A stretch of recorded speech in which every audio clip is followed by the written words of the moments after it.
হাদিসটি শুনে খুশিতে রীতিমতো কান্না করে দিয়েছিলাম। মুসা আলাইহিস সালাতু ওয়াস সালাম একবার আল্লাহ তাআলাকে জিজ্ঞাসা করলেন, আমার অনুসারীদের মধ্যে সবচেয়ে বড় পাপী কে?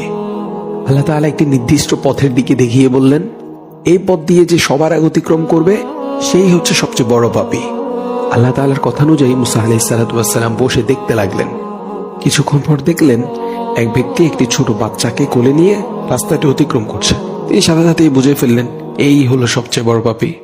এরপর তিনি আল্লাহ তাআলাকে আরো একটি প্রশ্ন করলেন, হে আল্লাহ, আমার অনুসারীদের মধ্যে সর্বাধিক ভালো মানুষটাকে? আল্লাহ তাআলা উত্তরে বললেন, সন্ধ্যা হওয়ার সাথে সাথে ওই একই রাস্তা দিয়ে যে ব্যক্তি অতিক্রম করবে সেই হচ্ছে সর্বাধিক ভালো মানুষ। মুসা আলাইহিস সালাতু ওয়াস সালাম সূর্য ডুবার অনেক আগ থেকেই বসে রইলেন। যেই সূর্য ডুবে যেতে লাগলো তিনি দেখলেন সেই সকালের লোকটি ছেলেকে কোলে নিয়ে ফিরে যাচ্ছে। মুসা আলাইহিস সালাতু ওয়াস সালাম হতভম্ব হয়ে আল্লাহ তাআলাকে জিজ্ঞাসা করলেন, হে প্রভু, একই ব্যক্তি মহাপাপী আবার একই ব্যক্তি মহানেকি? আল্লাহ উত্তরে বললেন, হে মুসা, এই ব্যক্তি সকালে যখন তোমার সামনে দিয়ে তার ছেলেকে নিয়ে জঙ্গলে প্রবেশ করছিল তখন কোলের ছেলেটি বাবাকে জিজ্ঞাসা করেছিল, আচ্ছা বাবা, এই জঙ্গলটি কত বড়? বাবা উত্তরে বলেছিল, অনেক বড়। নিষ্পাপ শিশুটি আবার প্রশ্ন করলো, আচ্ছা বাবা, জঙ্গল থেকে বড় কিছু আছে?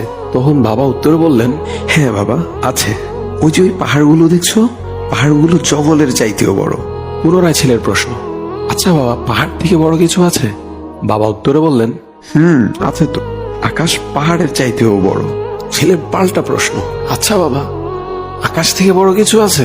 বাবা উত্তরে বললেন, আমার পাপ, যা এই আকাশের চেয়েও অনেক অনেক বড়। ছেলে এই উত্তর শুনে বাবাকে জিজ্ঞাসা করলো, বাবা, তোমার পাপ থেকে বড় কিছু নেই? তখন বাবা চিৎকার দিয়ে ছেলেকে জড়িয়ে ধরে কাঁদতে কাঁদতে বলল, আমার পাপ থেকে অনেক অনেক গুণ বড় আমার আল্লাহর রহমত। হে মুসা, এই ব্যক্তির পাপের অনুভূতি ও অনুশোচনা আমার এতই পছন্দ হয়েছে, সবচেয়ে পাপী ব্যক্তি থেকে তাকে আমি সবচেয়ে নেকি ব্যক্তি বানিয়ে দিয়েছি।